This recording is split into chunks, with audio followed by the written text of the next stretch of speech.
Assalamualaikum warahmatullahi wabarakatuh. Perkenalkan, nama saya Nelpi Hodijah dengan NIM 200320032.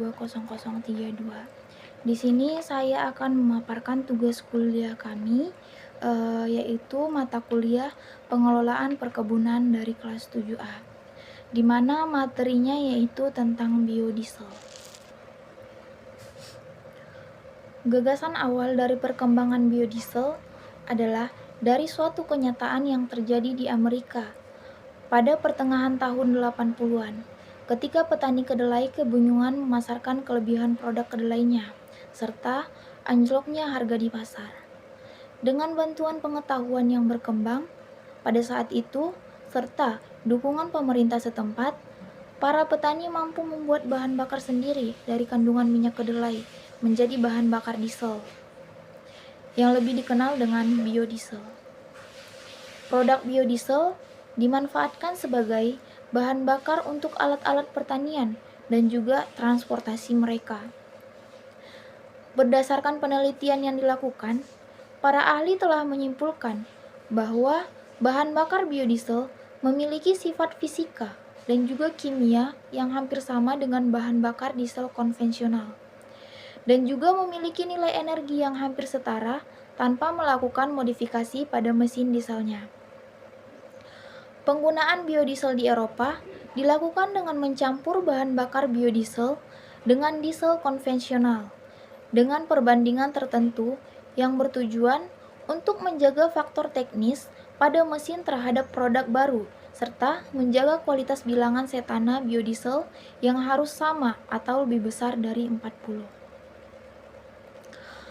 Keunggulan lain dari bahan bakar ini adalah dalam melakukan kendali kontrol polusi, di mana biodiesel lebih mudah daripada bahan bakar diesel fosil karena tidak mengandung sulfur bebas dan memiliki gas buangan dengan kadar pengotor yang relatif lebih rendah dan dapat didegradasi. Di sisi lain, secara ekonomi, sangat menguntungkan bagi negara barat dan juga Eropa, karena sumbernya tidak perlu diimpor seperti bahan bakar konvensional. Sumber minyak nabati lainnya yang diolah menjadi biodiesel yaitu dari kanola dan juga bunga matahari.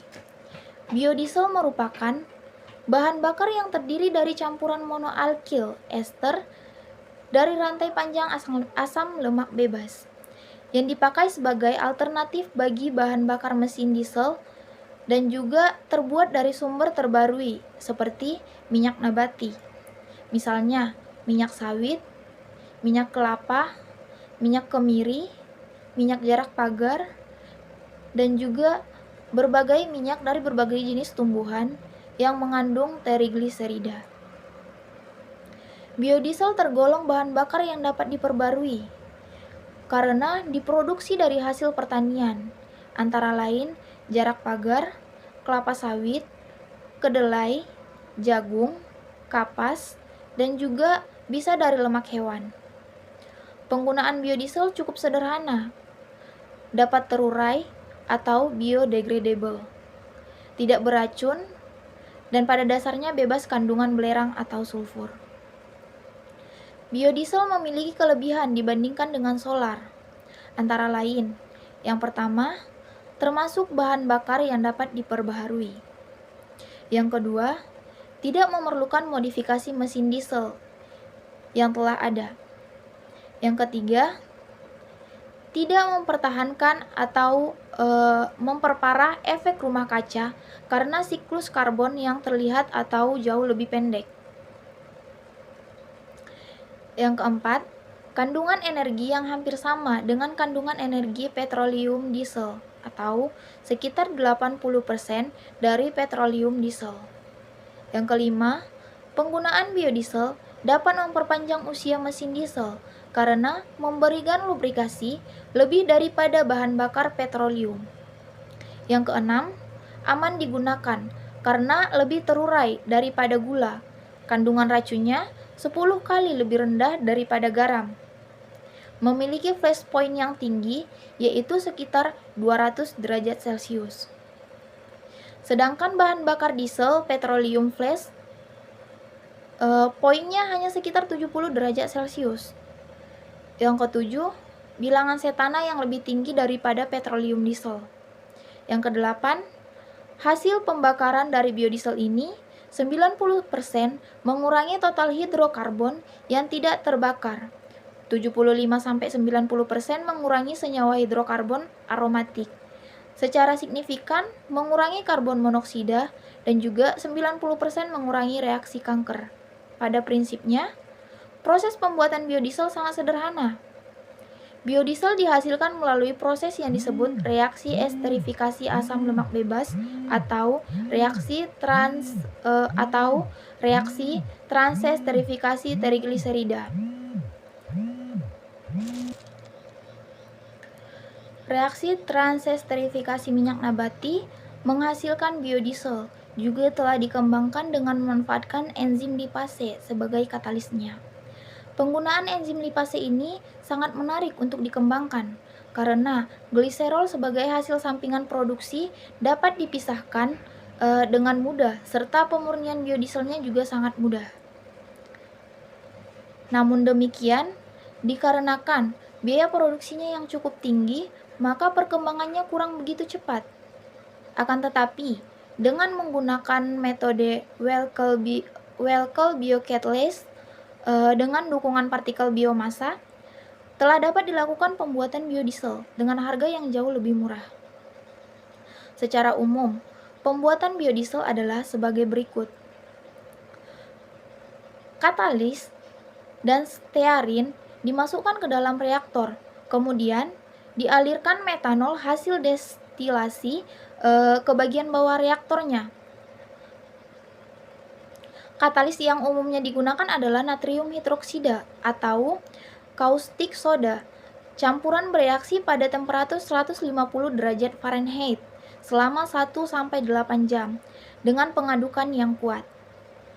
Katalis yang ditambahkan harus cukup untuk mengaktifkan atau mengkatalis reaksi dan juga bereaksi dengan asam lemak bebas.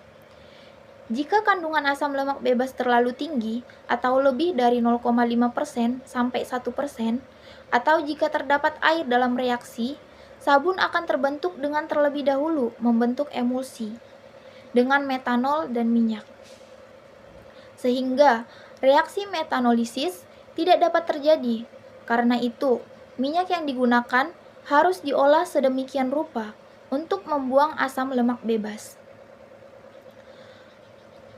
Dan semua laju umpan masuk dijaga agar bebas air.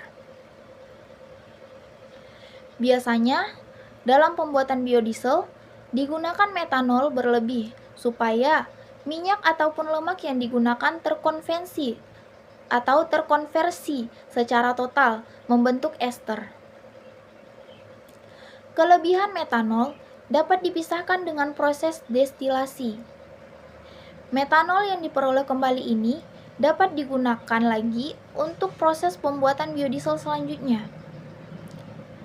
Pada tahap ini juga perlu dijaga agar air tidak terakumulasi pada air pengeluaran metanol atau pada alur pengeluaran metanol. Setelah reaksinya selesai dan metanol telah dipisahkan, terbentuk dua produk utama, yaitu gliserol dan metil ester. Karena adanya perbedaan densitas atau gliserol 10 lbs per gal dan metil ester 7,35 lbs per gal, maka keduanya dapat terpisah secara gravitasi. Gliserol terbentuk pada lapisan bawah, sementara metil ester pada lapisan atasnya. Gliserol yang dihasilkan mengandung katalis yang tidak terpakai dan sabun. Pemurnian gliserol dapat dilakukan dengan penambahan asam membentuk garam dan juga dialirkan ke tempat penyimpanan gliserol kotor. Gliserol yang diperoleh biasanya memiliki kemurnian sekitar 80-88% dan dapat dijual sebagai gliserol kotor.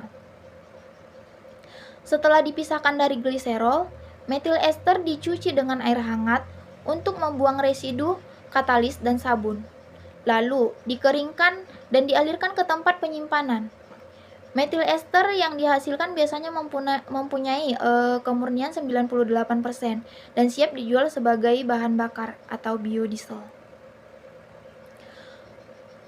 Faktor-faktor yang mempengaruhi reaksi transesterifikasi yaitu yang pertama, lama reaksi. Semakin lama waktu reaksi, semakin banyak produk yang dihasilkan, karena keadaan ini akan memberikan kesempatan terhadap molekul-molekul reaktan untuk bertumbukan satu sama lain.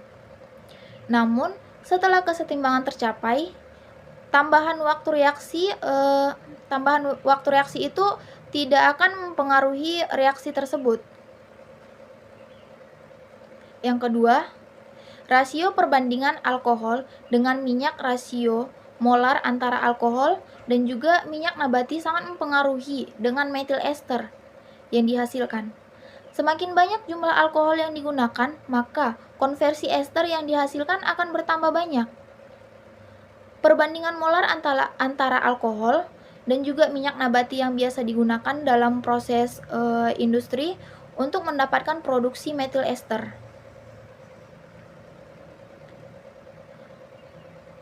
Metil ester yang didapatkan itu biasanya lebih besar dari 98%. Beratnya adalah 6:1. Yang ketiga, jenis katalis. Katalis adalah suatu zat yang berfungsi mempercepat laju reaksi dengan menurunkan energi aktivasi, namun tidak menggeser letak keseimbangan. Penambahan katalis bertujuan untuk mempercepat reaksi dan menurunkan kondisi operasi. Tanpa katalis reaksi, transesterifikasi baru dapat berjalan pada suhu 250 derajat Celcius. Ketika reaksi selesai, kita akan mendapatkan massa katalis yang sama seperti pada awal kita tambahkan. Katalis yang dapat digunakan dapat berupa katalis homogen atau heterogen. Yang pertama, katalis homogen. Katalis homogen adalah katalis yang mempunyai fasa sama dengan reaktan dan juga produk. Katalis homogen yang banyak digunakan pada reaksi transesterifikasi adalah katalis basa atau alkali seperti kalium hidroksida atau KOH dan natrium hidroksida atau NaOH. Penggunaan katalis homogen ini mempunyai kelemahan, yaitu bersifat korosif, berbahaya karena dapat merusak kulit, mata, paru-paru bila tertelan. Sulit dipisahkan dari produk sehingga terbuang pada saat pencucian. Mencemari lingkungan, tidak dapat digunakan kembali. Keuntungan dari katalis homogen adalah tidak dibutuhkannya suhu dan tekanan yang tinggi dalam reaksi. Yang kedua, katalis heterogen. Katalis heterogen adalah katalis yang mempunyai fasa yang tidak sama dengan reaktan dan produksi. Jenis katalis heterogen yang dapat digunakan pada reaksi transesterifikasi adalah CaO, MgO. Keuntungan menggunakan katalis ini adalah mempunyai aktivasi yang tinggi, kondisi reaksi yang ringan, masa hidup katalis yang panjang, biaya katalis yang rendah, tidak korosif, ramah lingkungan, dan juga menghasilkan sedikit masalah pembuangan. Dapat dipisahkan dari larutan produksi sehingga dapat digunakan kembali. Katalis berfungsi untuk mempercepat reaksi dan mengurangi energi aktivasi sehingga reaksi dapat berlangsung pada suhu kamar. Sedangkan tanpa katalis reaksi dapat berlangsung pada suhu 250 derajat Celcius. Katalis yang biasa digunakan dalam reaksi transesterifikasi adalah katalis basa seperti kalium hidroksida atau KOH dan natrium hidroksida atau NaOH. Reaksi transesterifikasi dengan katalis basa akan menghasilkan konversi minyak nabati menjadi metil ester yang optimum atau 94% sampai 99% dengan jumlah katalis 0,5% sampai 1,5% minyak nabati. Jumlah katalis KOH yang efektif untuk menghasilkan konversi yang optimum pada reaksi transesterifikasi adalah 1%, minyak nabati. Ada beberapa katalis lain yang ditunjukkan pada tabel 1 di bawah ini. Kandungan silika yang banyak bersifat tidak aktif pada reaksi metanolisis, dan yang sangat aktif adalah katalis yang dengan kandungan senyawa komponen kalsium dan juga natrium. Senyawa dengan nilai 10 memberi arti katalis mampu mengkonversi hingga 95%. Tetapi pada kenyataannya, katalis tersebut juga banyak sekali menghasilkan sabun. Katalis-katalis dengan komponen kalsium dan magnesium kurang baik digunakan sebagai katalis karena cenderung membentuk sabun atau memiliki sifat ganda. Senyawa yang mengikat komponen Si, Mg, dan juga Al cenderung berfungsi sebagai penyangga katalis. Katalis logam seperti Cu dan Sn pada reaksi metanolisis tidak ditemukan hasil berupa metil ester. Katalis yang bersumber dari limbah seperti janjangan sawit dan juga limbah sekam atau limbah sekam padi juga dapat digunakan sebagai katalis. Sekam padi mengandung senyawa dengan komponen K dan juga N. Janjangan sawit banyak mengandung komponen K yang baik sebagai katalis. Suhu. Kecepatan reaksi transesterifikasi meningkat pada suhu yang mendekati titik didih. Titik didih alkohol yang digunakan.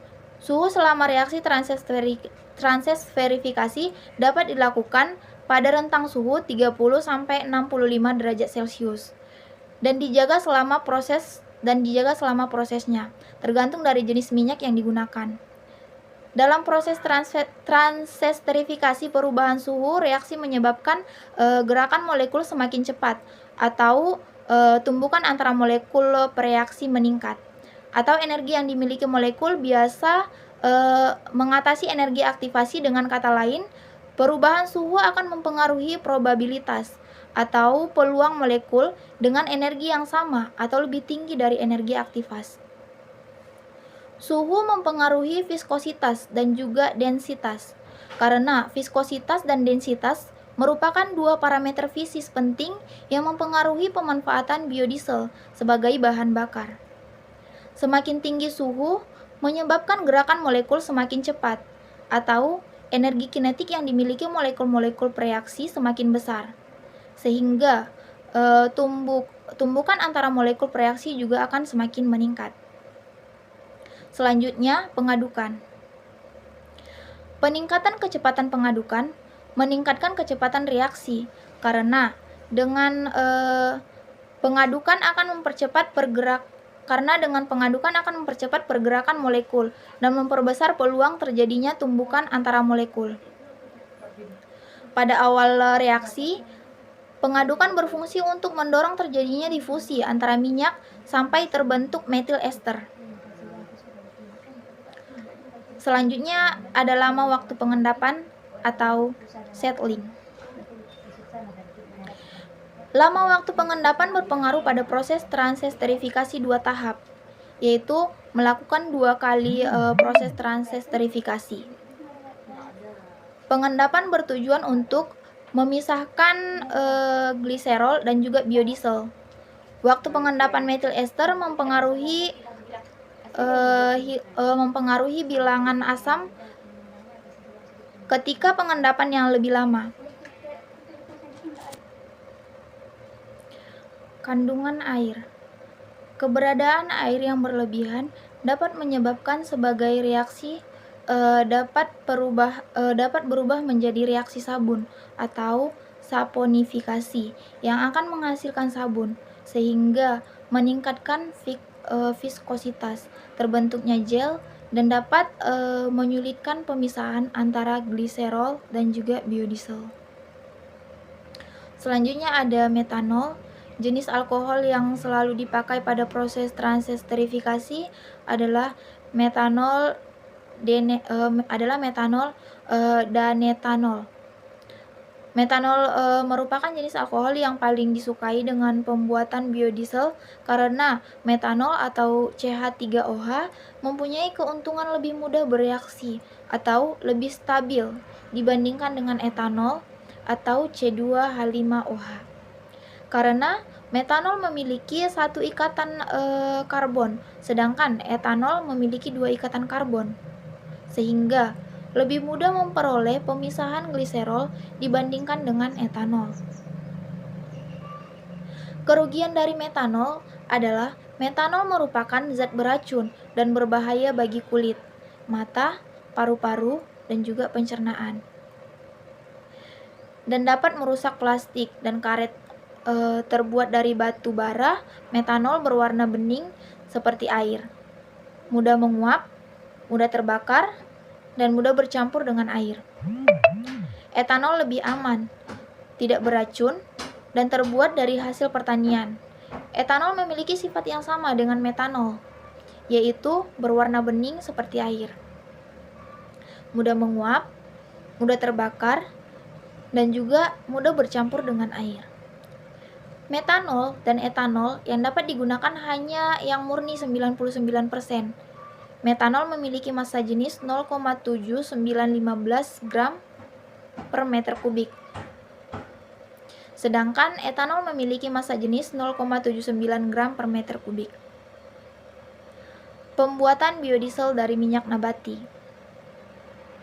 Yang pertama, esterifikasi. Minyak lemak mentah tak jarang mengandung asam lemak bebas dalam jumlah besar. Asam lemak bebas adalah asam lemak yang berada sebagai asam bebas, tidak terikat sebagai trigliserida. Asam lemak bebas dihasilkan oleh proses hidrolisis dan juga oksidasi, biasanya bergantung pada lemak netral. Hasil reaksi hidrolisis minyak sawit adalah gliserol dan juga ALB atau asam lemak bebas. Reaksi ini akan dipercepat dengan adanya faktor-faktor panas, air, dan juga keasaman. Dan juga katalis atau enzim. Semakin lama reaksi ini berlangsung, maka semakin banyak kadar ALB atau asam lemak bebas yang terbentuk. Kadar asam lemak bebas dalam minyak kelapa sawit biasanya hanya di bawah 1%. Lemak dengan kadar asam lemak bebas lebih besar dari 1%. Jika dicicipi, akan terasa pada permukaan lidah dan tidak berbau tengi. Namun, intensitasnya tidak bertambah dengan bertambahnya jumlah asam atau dengan bertambahnya jumlah asam lemak bebas tersebut. Asam lemak bebas, walaupun berada dalam jumlah kecil, mengakibatkan rasa tidak lezat. Hal ini berlaku pada lemak yang mengandung asam lemak tidak dapat menguap, dengan jumlah atom C lebih besar dari 14. Asam lemak bebas dalam konsentrasi tinggi yang terikut dalam minyak nabati sangat merugikan.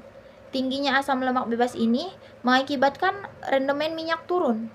Untuk itulah perlu dilakukan usaha pencegahan terbentuknya asam lemak bebas dan juga minyak sawit. Kenaikan asam lemak bebas ditentukan mulai dari saat buah dipanen sampai buah diolah di pabrik. Kenaikan ALB ini disebabkan adanya reaksi hidrolisis pada minyak. Beberapa faktor yang dapat menyebabkan peningkatan kadar ALB atau asam lemak bebas yang relatif tinggi dalam minyak nabati, yaitu antara lain: yang pertama, pemanenan buah yang tidak tepat waktu. Yang kedua, keterlambatan dalam pengumpulan dan juga pengangkutan buah. Yang ketiga, penumpukan buah yang terlalu lama. Selanjutnya, transesterifikasi. Salah satu proses pembuatan biodiesel yang paling banyak digunakan dalam industri adalah transesterifikasi minyak nabati. Transesterifikasi adalah reaksi antara trigliserida dan juga alkohol yang menghasilkan gliserol bebas dan juga ester alkil, asam lemak. Yang pertama kali dilakukan pada tahun 1853 oleh ilmuwan Edouard dan juga J. Patrick. Transesterifikasi adalah penggantian gugus alkohol dari ester dengan alkohol lain. Umumnya, katalis yang digunakan adalah NaOH atau KOH. Metanol lebih umum digunakan untuk proses transesterifikasi karena harganya lebih murah dan juga lebih mudah untuk didaur ulang kembali, walaupun tidak menutup kemungkinan untuk menggunakan jenis alkohol lainnya, seperti etanol. Transesterifikasi merupakan suatu reaksi kesetimbangan untuk mendorong reaksi agar bergerak ke arah hasil reaksi, sehingga hasil metilnya itu atau hasil metil esternya itu atau biasa disebut biodiesel itu perlu digunakan alkohol dalam jumlah yang berlebihan atau salah satu produk yang dihasilkan harus dipisahkan.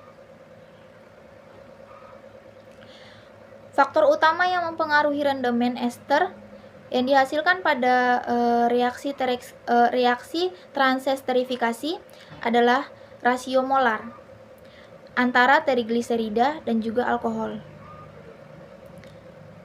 Jenis katalis yang digunakan suhu reaksi, waktu reaksi, kandungan air, dan juga kandungan asam lemak bebas pada bahan baku yang dapat menghambat reaksi.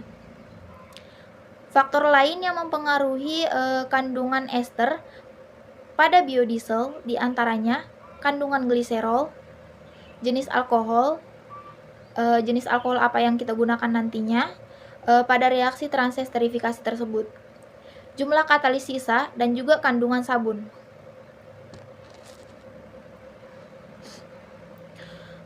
Pada proses transesterifikasi, selain menghasilkan biodiesel, hasil sampingannya adalah gliserin atau gliserol.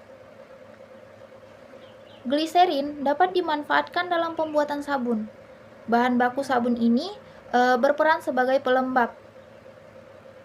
Yang selanjutnya ada pencucian. Tujuan pemurnian biodiesel atau ester metil asam lemak adalah untuk menghilangkan sisa katalis. Untuk menghilangkan sisa katalis ini, sisa gliserol dan ion logam sebagai sabun.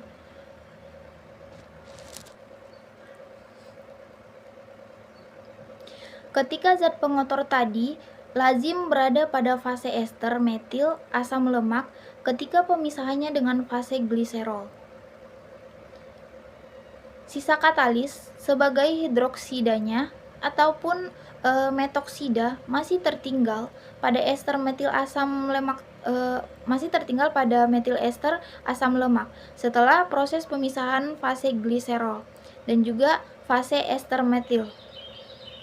Asam lemak harus dihilangkan karena menyebabkan kerusakan yang berupa korosi basa pada pompa injeksi dan juga berbagai bagian sistem bahan bakar tersebut. Sisa katalis ini mengakibatkan ester metil asam lemak akan bersifat basa yang seharusnya netral atau dengan keasaman 0,5 mg KOH per gramnya. Yang selanjutnya ada pengeringan biodiesel.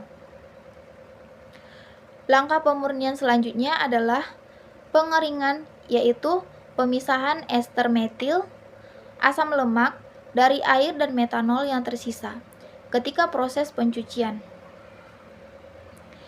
Biodiesel atau ester metil asam lemak dipanaskan setelah 60 derajat Celcius dan divakum selama 30 menit.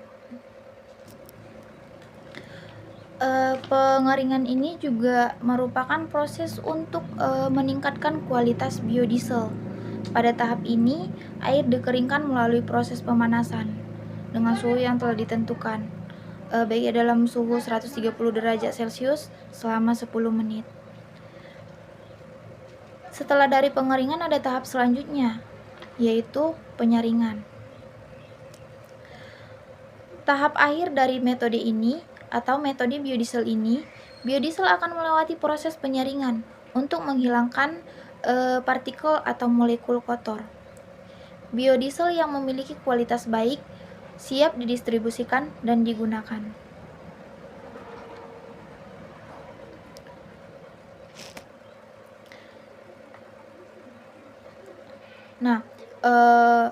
Biodiesel ini melewati berbagai tahap pembuatan yang sangat memperhatikan kualitasnya sebelum kita dapat menggunakannya sebagai sumber energi alternatif. Sebagaimana yang sudah kita jelaskan tadi, beberapa langkah-langkahnya juga, sehingga dia dapat digunakan sebagai alternatif energi atau sumber energi. Nah, dengan adanya bahan baku yang melimpah tadi, maka kita selalu bisa diperbarui atau ditanam lagi sehingga bahan bakar ramah lingkungan ini bakalan bisa berkelanjutan dan bisa terus diproduksi. Mungkin cukup sekian hasil dari materi yang dapat saya sampaikan. Kurang dan lebihnya saya mohon maaf. Assalamualaikum warahmatullahi wabarakatuh.